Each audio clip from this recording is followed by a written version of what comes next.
आप कह रहे लौटाना आपसे फकीर है, चुनाव लड़ने में पता नहीं कितना पैसा लगता है। वो कितना वो लगे जनता। निर्मला सीतारमण कह रही है कि जो वित्त मंत्री है, कह रही मेरे पास पैसा नहीं, मैं चुनाव नहीं लड़ूंगी। वित्त मंत्री नहीं लड़ रहे पैसे, तो आप कैसे लड़ पाओगे? बताओ। वो तो कहने की बातें हैं उन लोगों को, तो खजाना में पर सो रही है। भारतीय जनता पार्टी की सरकार बन गई तो फिर जो है लौटर राम निषाद तो एक अदला सा व्यक्ति है, चाहे वो राहुल गांधी जी हो, चाहे वो अखिलेश यादव जी हो, चाहे मायावती जी हो, चाहे ममता बनर्जी जी हो, इनका पॉलिटिकल एंड हो जाएगा।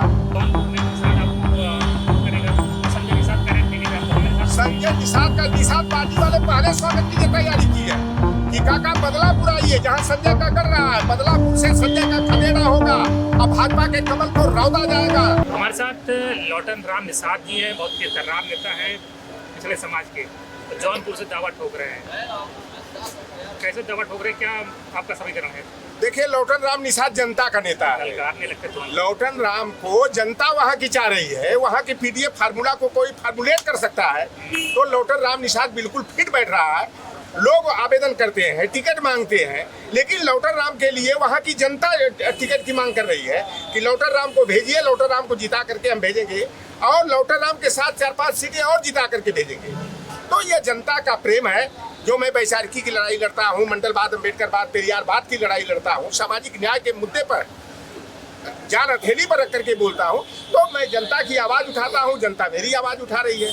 अगर नेतृत्व को वास्तव में जनभावनाओं का सम्मान करना है तो लौटन राम निषाद जैसे फकीर को जो है कि समर में उतार देना चाहिए, और मुझे पार्टी फंड से 1 रुपया भी नहीं चाहिए। जनता मुझे चुनाव लड़ाएगी। अब हम बोल रहे हैं, आप कह रहे लौटन राम फकीर है, चुनाव लड़ने में पता नहीं कितना पैसा लगता है। वो कितना वो लगे जनता। निर्मला सीतारमण कह रही है कि जो वित्त मंत्री है, कह रही मेरे पास पैसा नहीं, मैं चुनाव नहीं लड़ूंगी। वित्त मंत्री नहीं लड़ रहे पैसे, तो आप कैसे लड़ पाओगे? बताओ। वो तो कहने की बातें हैं उन लोगों को, तो खजाना में पर सो रही है। उनकी खत्म बात क्या? हमारे लोग कह रहे हैं, एक नहीं, माल कहाँ से लाओगे आप? हमारे लोग कह रहे हैं कि लौटन राम को 1 वोट के पीछे 100 वोट देंगे, 100 रुपया देंगे।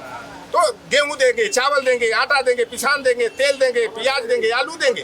जब जनता खुद चुनाव लड़ने के लिए तैयार है तो लौटन राम को चिंता किस बात की है? ये सब माल बेचने जाएंगे कि प्रचार करेंगे? देखिए, लौटन राम निषाद जो है वास्तव में लड़ेगा, अपनी भी लड़ाई लड़ेगा, औरों की लड़ाई लड़ेगा, क्योंकि 24 का चुनाव जो है यह लोकतंत्र का अंतिम चुनाव मान के चलिए।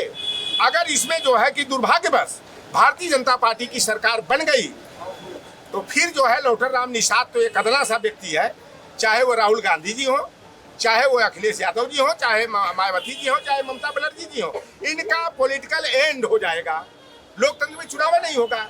आप समझ रहे हैं कि भारतीय जनता पार्टी जब 28 मई को जो है कि संसद का नए संसद सेंट्रल विस्टा का उद्घाटन हुआ, तो उस दिन हमारा राष्ट्रीय प्रतीक जो है अशोक स्तंभ होता है, उसको हटा करके वहां पर राजदंड का प्रतीक सिंबल लगा दिया गया।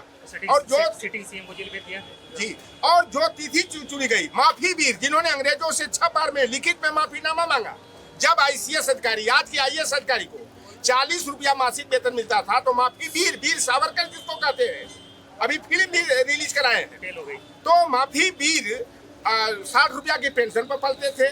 और आप देखिए, जितने सरकारी संस्थान, गेल, सेल, ढेल, rail, ONGC, NTPC, power plant हो, एयरपोर्ट हो, एयरलाइंस हो, कोल माइंस हो, तमाम एचएएल हो, एचसीएल हो, तो जितने सरकारी संस्थान और उपक्रम है जो उनका निजीकरण किया जा रहा है, तो आप अगर नहीं पढ़े हैं तो गुरु गोलवलकर की 2 किताबें, bunch of thoughts, we are our nation who define, पढ़ लीजिएगा कि ओबीसी, एससी, एसटी, माइनॉरिटी को, महिलाओं को किस तरह से गुलाम बना करके रखना है, देश की अर्थव्यवस्था को चंद पूंजीपतियों के हाथों हस्तांतरित करके देश को भूखों नंगों का भारत बनाने की जरूरत है। तो ठीक है, मसला तो ये है कि चुनाव कैसे लड़ेंगे, माल कहाँ से आएगा? मैं तो कह रहा हूँ ना कि लौटन राम का चुनाव जनता लड़ेगी, और मैं वहाँ चुनाव लड़ूंगा।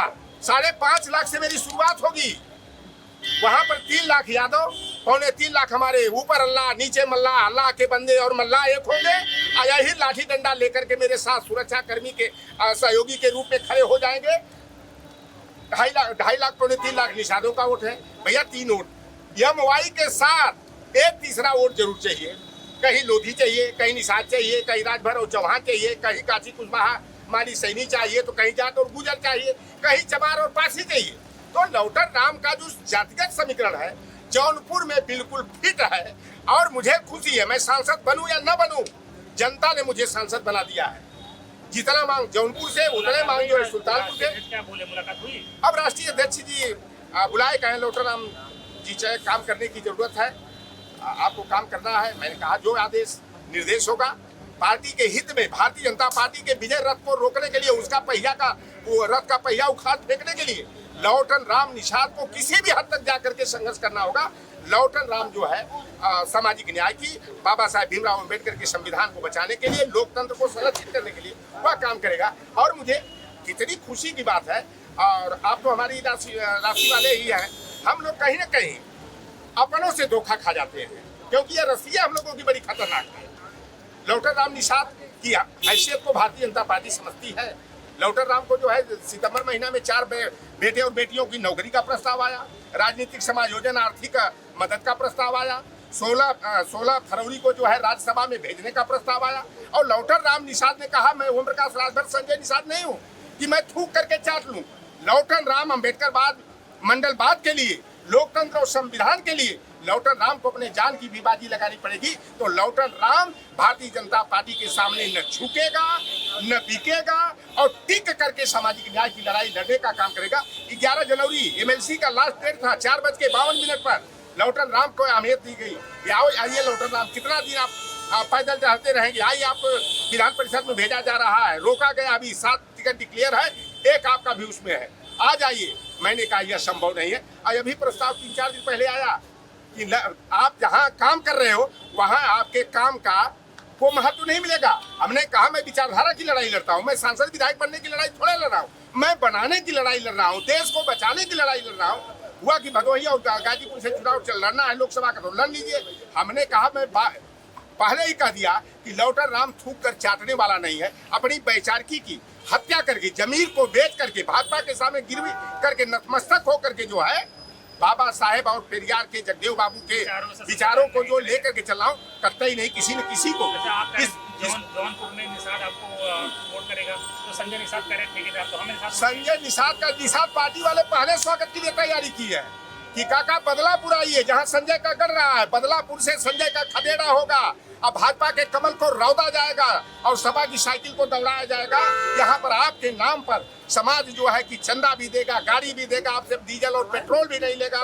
सारी व्यवस्था, साधन संसाधन हम लोग जैसे संजय के लिए किया है, उसी तरह से लौटन राम निषाद के ईमानदारी पर, सामाजिक निष्ठा के मुद्दे पर हम लोग जो है कि, क्योंकि संजय ने असली चेहरा दिखा दिया, राजपाट दिलाने की बात करते करते अपने भाजपा का एमएलसी बन गया, मंत्री बन गया, बेटा को सांसद बना लिया, भाजपा से एक बेटा को भाजपा से विधायक बना लिया। तो संजय अपने परिवार के लिए लड़ाई लड़ रहा। आप तो शुरू से ही समाज की लड़ाई लड़ते रहे, आज भी समाज की लड़ाई है। ओम प्रकाश राजभर को मलाई वाला विभाग मिल गया तो बड़ा आजकल बहुत दुखी है। वो टकराहट देख रहा हूँ दारा सिंह चौहान और उनमें भी, ओम प्रकाश राजभर में भी टकराहट शुरू हो गई है। तो ये लोग देखिए, ये केवल परिवारवाद को लेकर चलने वाले लोग हैं। असली पारिवारिक जो राजनीति करते हैं ये ओम प्रकाश राजभर हो, संजय निषाद हो, चाहे एक हस्बैंड एंड वाइफ वाली पार्टी जो है वो अपना दलेश अनुप्रिया पटेल एंड आशीष पटेल वाली पार्टी। तो इन लोगों को समाज से मतलब नहीं, सामाजिक न्याय से मतलब नहीं, आरक्षण के कोटा की हकमारी की लूट हो, खुलेआम डकैती हो, उस पर इनकी आवाज नहीं निकलती। इनके मुंह में दही जम जाता है। और लौटन राम जैसा व्यक्ति पैदल चलता है, पगड़ी बांध के चलता है, मरूंगा तो समाजवादी पार्टी का कम से कम गमछा और सिंबल हमारे सर पर रहेगा। तो लौटन राम वैचारिकी की बाबू देव प्रसाद को जानते होंगे, कमिटेड कार्यकर्ता। ये देखिए 3 कलम धरे हुए हैं और एक में अखिलेश जी का फोटो लगाए हुए हैं। दिल में अखिलेश, मन में अखिलेश, समाजवाद दिल में है और असली समाजवाद की बात। देखिए हमारे समाजवाद राजा बाबू की तरह कलम ढेर सारे धरे हैं, वो हमारी बिटिया ने दे दिया है। पापा वो लाई थी, कहीं की गिफ्ट दे रही हूँ, नौकरी मिली है तो पहली गिफ्ट आपको है कलम सीखी, क्योंकि कलम की ताकत होनी जरूरी है। इसलिए एक बिटिया ने दिया एक कलम, एक दूसरी बिटिया ने एक कलम दिया।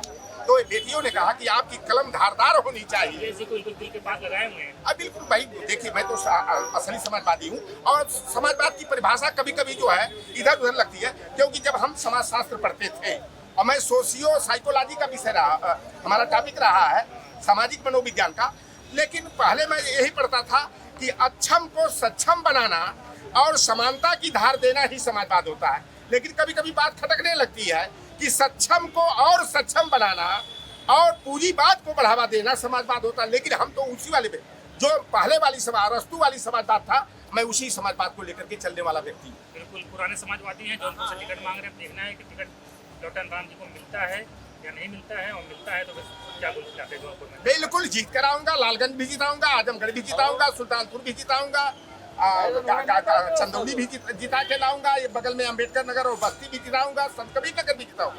मैं अपना भी चुनाव लड़ूंगा, दूसरे के लिए भी वोट मांग के लाऊंगा। बहुत बहुत धन्यवाद। धन्यवाद।